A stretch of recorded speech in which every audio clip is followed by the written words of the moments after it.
Let's talk about, speaking of the what happened at the presidential address. There was one point, one of my favorite moments was when he recognized DJ Johnson, a young man who had brain cancer. And listen, I want to play a few clips that maybe you did not see about you never know when God's going to call you home. This is in his own words. Watch. But you want to know the craziest part?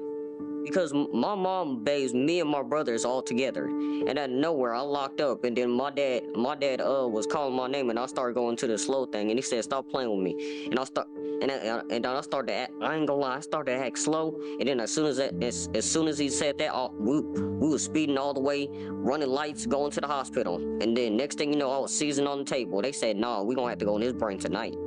Ever since then, I had 13 brain surgeries, and that's how many times my personality has changed. And that's something that you don't hear from a terminally ill child. They had 5 months to live. I'm gonna keep on going until my gas tanks run out. And that's when God calls you home. You never know when God's gonna call you home. I wouldn't be here if it wasn't for my dad. And I know he's pretty proud of me, and I'm pretty proud of him too. And I'd like to thank President Trump, because if it wasn't for him, I wouldn't be here today. All right, Ben, you know, you've got kids. I mean, it's hard to imagine what that little boy and his family has gone through, but it sure was great to see him be recognized. Your thoughts, Ben Berquam? Yeah. You know, it's my kids are studying on the other side of the house. I moved over here. I wish I was over there right now. I'd give them all a big hug, because you know, you think about that as a dad. I think about his dad, and you think about the potential of losing your child, and there's no bigger fear. You know, I go into some pretty sketchy places and do some dangerous things, but there's no bigger fear as a father than losing a child. And to see that, and just to go back to the speech, and to have President Trump, somebody like President Trump, recognize him and do something for this kid. You know, you think about what that means, giving him that Secret Service plaque. You know, it's figurative. It's you know, it's for optics, but to that kid, that means everything. And for President Trump to understand that, and for going back to some of what, you know, not to make a negative part about this, but for the other side, not even to be able to stand up and clap for that. You can't stand up and clap for this young man and for what God is doing in his life, and think about the next generations of our kids and the future of this nation. There's no hope for you, in my opinion, you know, and I mean, outside of God's grace, and I pray they get it. Man, I pray for that young man. I pray he grows up. I pray a special blessing on his life. I pray he's freed from cancer and he can grow on to be the man that God has called him to be. It's you know, it's powerful. It's a powerful story. It sure is powerful. In fact, this is what happened the next day at the White House. Look. What a good-looking family, huh? There's one more thing I got for you, a big hug. Okay, good. That's very nice. Look at that family you got, huh? Yes, sir. Yes, sir. Very nice. How are you? Nice to see you. Nice to see you. That was a big evening last night, right? Yes, it was. Colonel West, what do you think? You know, how could there have been a dry eye? I don't understand.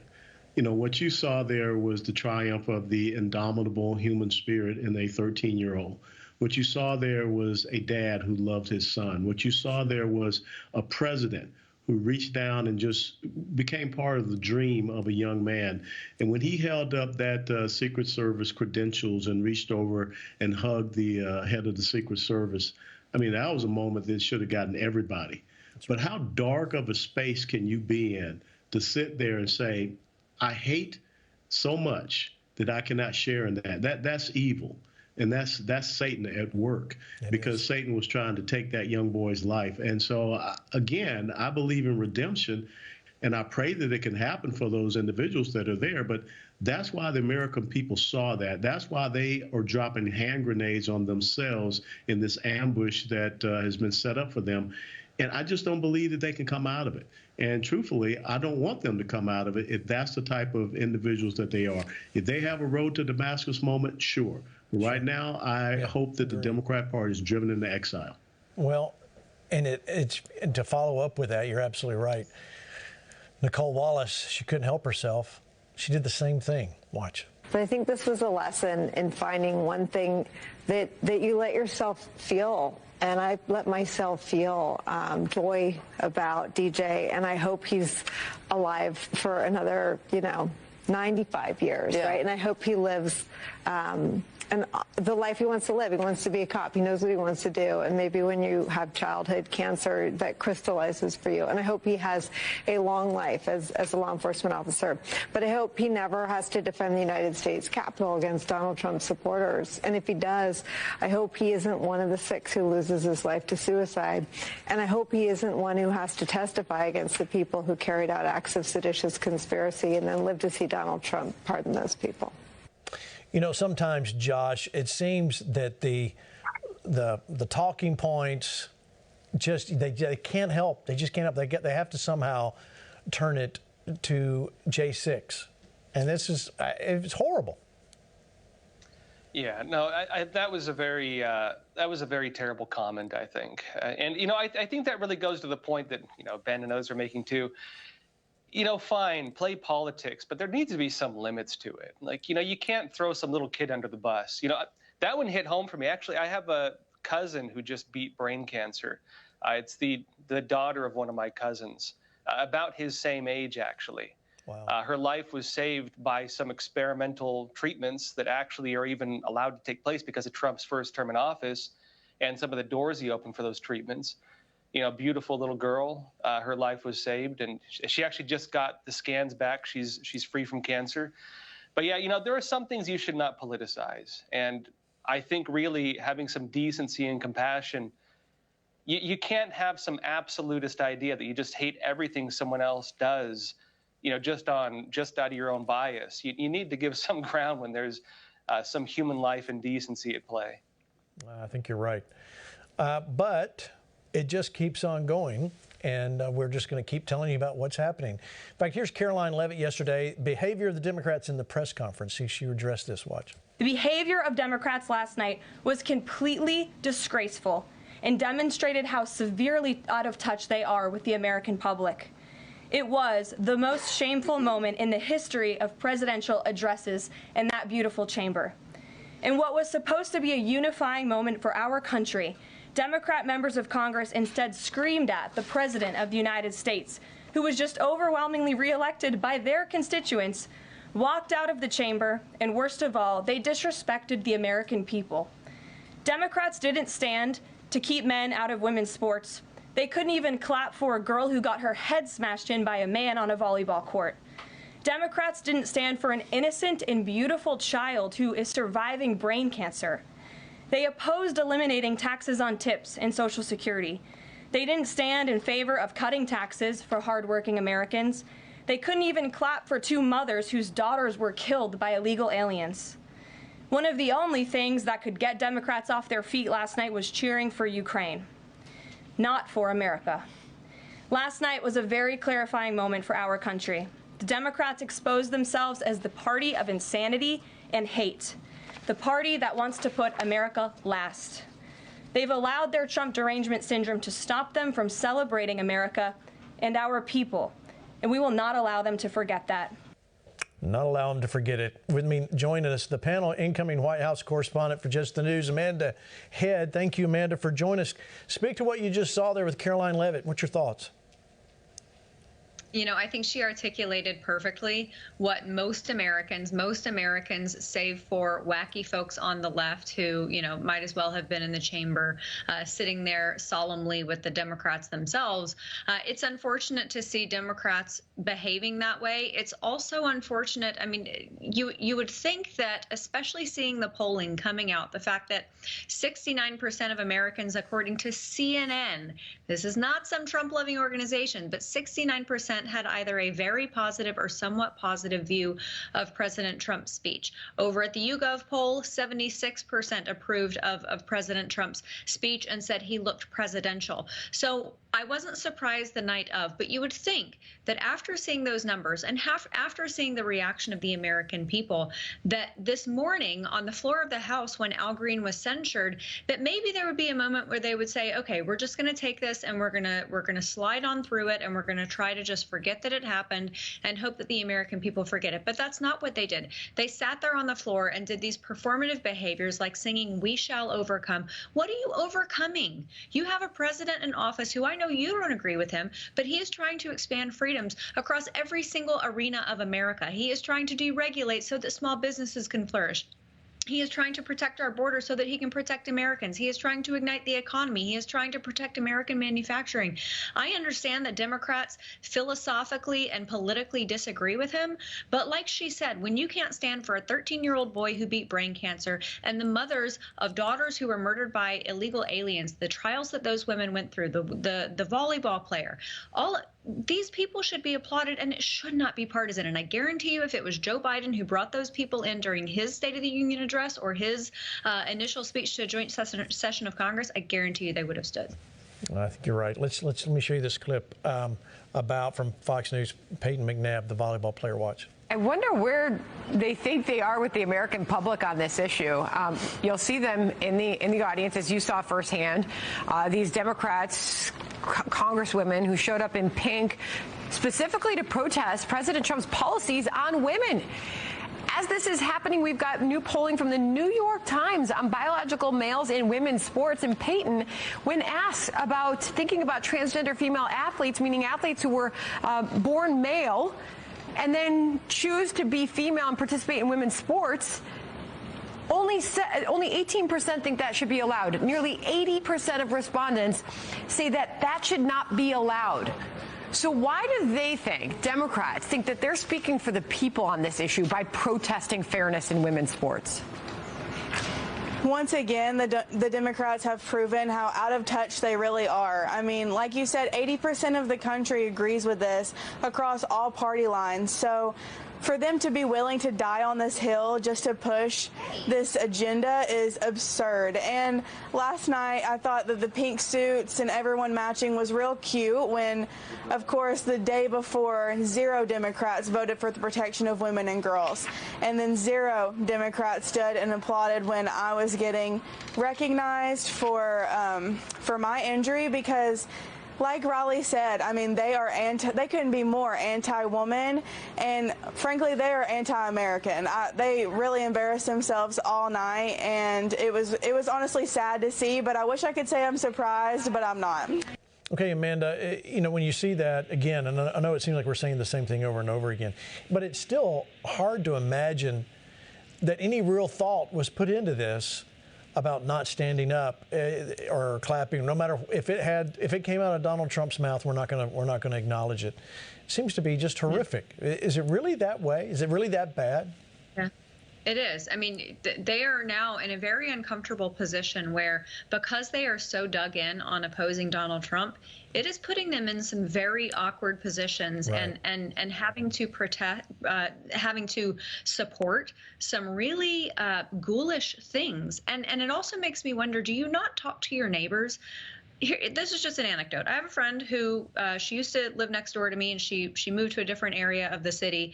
But she is a Democrat. She's been a Democrat her whole life, has always voted Democrat. But she has a daughter who is a junior Olympian. And she crossed over and voted for Donald Trump this time around because she said, I don't want my 14-year-old junior Olympian daughter to be stuck in a locker room with a man. Now, that is a very, very liberal area of Los Angeles. I know that this is happening all over the world, or all over the country, and you just have to wonder, do these Democrats not talk to their neighbors? Do they not talk to their kids, friends, parents? Do they not talk to people at their church and their communities? Yeah, it's crazy. It's crazy. Let me show you this. This is Fox had this instant poll during the segment, Jocelyn's segment. I want you to watch. The red is obviously Republican, blue, and then yellow. Watch this. This is interesting to watch how America responded to the speech. Go ahead. One thing I have learned about Jocelyn is that she loved animals so much. She loved nature. Across Galveston Bay, from where Jocelyn lived in Houston, you will find a magnificent national wildlife refuge, a pristine, peaceful, 34,000-acre sanctuary for all of God's creatures on the edge of the Gulf of America. Alexis, moments ago, I formally renamed that refuge in loving memory of your beautiful daughter, Jocelyn. So, Mr. Vice President, if you would, may I have the order?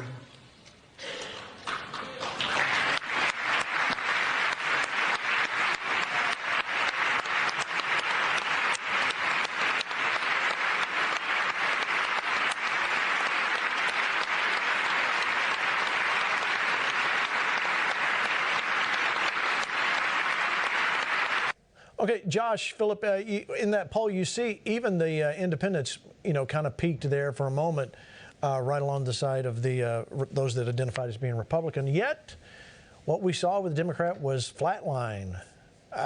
They really don't see what Americans are saying. They're not listening.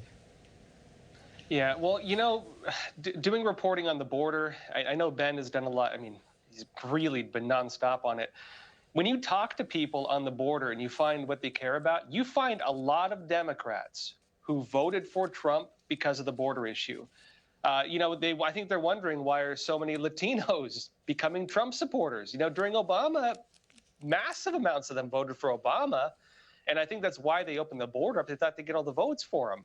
A lot of them vote for Trump now, and I think they haven't really faced the question of why. If you go to border towns in Texas and Arizona and elsewhere, you find a lot of Latino families who are really against the open border policies. They really do not support it because for them that means crime, that means people cutting the line for their family members. And when you're dealing with people, and when I was in Panama, I remember I was at the Darien Gap talking to, Ben's been there as well, talking to people from Ecuador coming across. They were terrified of these gangs. There were people from Venezuela terrified of Tren de Aragua. That's why they're coming here. You have people terrified of the gangs they saw destroy their countries. And when they see politicians not applauding when, the president of the United States is standing up against people who were murdered, little girls murdered by these gangs, I don't think that really resonates with many people.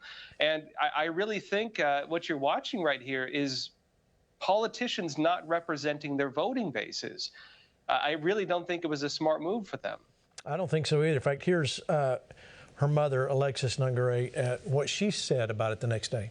I found it very cowardly that a lot of the Democrats didn't stand, didn't clap, didn't do anything to support anything that Donald Trump is trying to do as president to make this country better. It was very shameful to the Democrats. Ben, she says it's shameful. I think it was shameful to all of America. You've been down there at the border. Give us an update. What are we seeing? You heard what Josh Phillip was saying. Are we seeing this really change at the border, like what were the reports we're getting? Yeah, no doubt about it. The demographics of the border have shifted. And I think when we're going back to the first segment, I think they've shifted for at least a generation, if not more. You look at places like Zapata County, Texas. These places have been Democrat voting for generations, and now they've gone hard red. You look at that voting block along the border down to the Rio Grande Valley. These places, again, that were stalwarts for the Democratic Party are now Republican. And they're not Republican. They are MAGA. They are absolutely pro-Trump because of what President Trump has done with the border. Because exactly to Joshua's point, what they came across, and some of them came across illegally. Some of the people that are actually going MAGA originally came across here illegally, have created lives for themselves. Some of them have gotten their citizenship over the years. But even some of the other ones that realize, even some of the illegals that are coming up, are saying, we don't want that. We don't want these gangs coming up with us. We don't want communism in particular when they're coming from Venezuela. We were talking to people in the Darien Gap, and we're asking them, hey, the Democrats in America want socialism and communism in America. And they're like, absolutely not. And so even the people that are coming, and back to the original point, the Democrats are just totally clueless in this.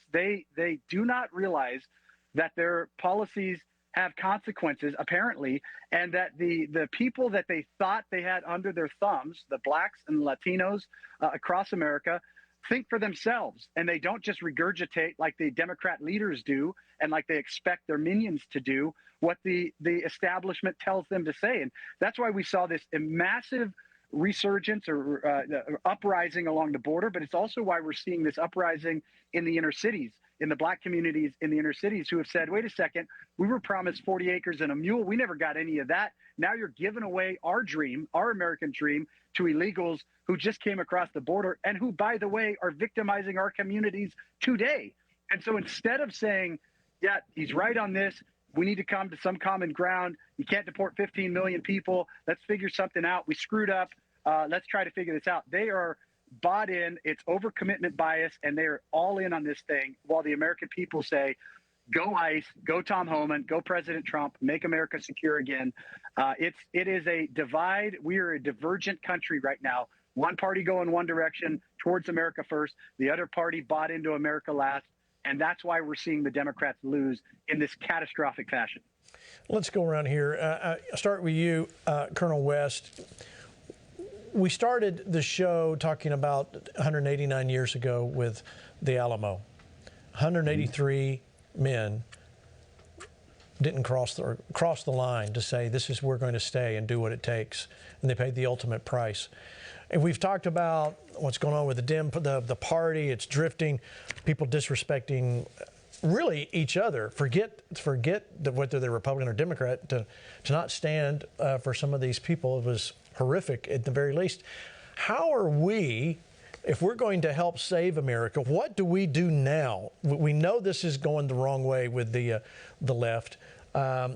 What is it that we need to be concentrating on as we look into the next really 18 months until we're in election season again? What is it we got to focus on to continue going in the right direction with America? Well, people have to continue to cross that line, and we have to continue to tell that story and get others to cross that line as well. I think one of the most important things is that the body of Christ has to continue to be resolute, and we have to continue to stand, because this wokeism has to be expelled from out of our halls of churches, which it has sought to infiltrate. I think it's really important that we understand what it means to cross that line, to stand up for our constitutional republic, to stand up for our Judeo-Christian faith heritage values. You know, you look at the border along Texas, 12 or 14 border counties shifted over and crossed that line. And right now, we don't need to just peak for the November election. We must continue to be engaged. We've got municipal level elections that will be coming up here in the state of Texas in May. We need people to be involved with city council elections, school board elections. I know that up in the state of Wisconsin, they have a Supreme Court election coming up on April the 1st. We don't want to have some activist judge to be sitting on the Supreme Court there in Wisconsin and tip that Supreme Court. So again, we need to look at all the levels of governance, and we need to step across that line and say, yes, I'm going to stand for truth. I'm going to stand for justice. I'm going to stand for the principles and values this country was founded upon. And we got to educate our children, like Ben's talking about, and our future generations, so they hold fast to that as well. Same question, Josh Phillip. I got a minute. Yeah, well, I do hope this country changes, and I really think it has. In my opinion, what has been happening in this country is that it has changed. We're in a very different culture, in a very different time right now. I believe what we're watching politically represents that shift. I think every poll you've shown tonight, Gene, represents that shift. And there are some people who just haven't gotten the memo. And that's true. Hopefully they'll come around. We'll see. They will. Okay, Amanda, we've talked about, before you came on, men and women's sports, everything else. Same question. How do we go from here?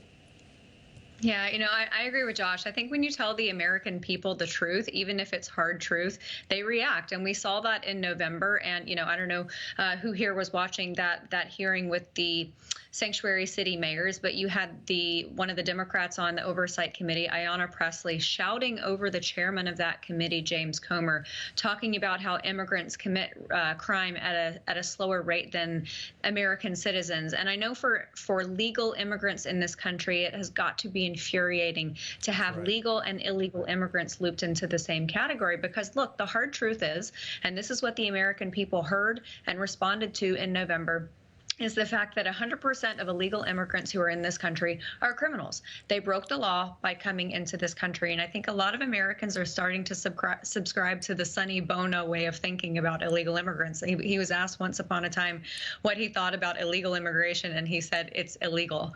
And I think that for so many people, when they hear the truth, and a lot, everybody on this network has been doing that, all of the people who are trying to spread the movement of America first, everybody has been telling the truth. And as it turns out, the American people are pretty darn smart, and they realized that was the truth. That's correct. All right, listen, thanks to all my panel, Amanda Head, Ben Bergquam, of course, Lieutenant Colonel Alan West, Josh Phillip, and Rick Green. I'm going to leave you with this. Be careful, because when you hold up a paddle, you may get a result that looks something like this. Trump, 2026. Ladies and gentlemen, in 2028, we've got a lot of work to do before we get to then. Thank you for being a part of Flashpoint tonight. We're going to see you next week. Until then, keep the faith, America. we're on the right track.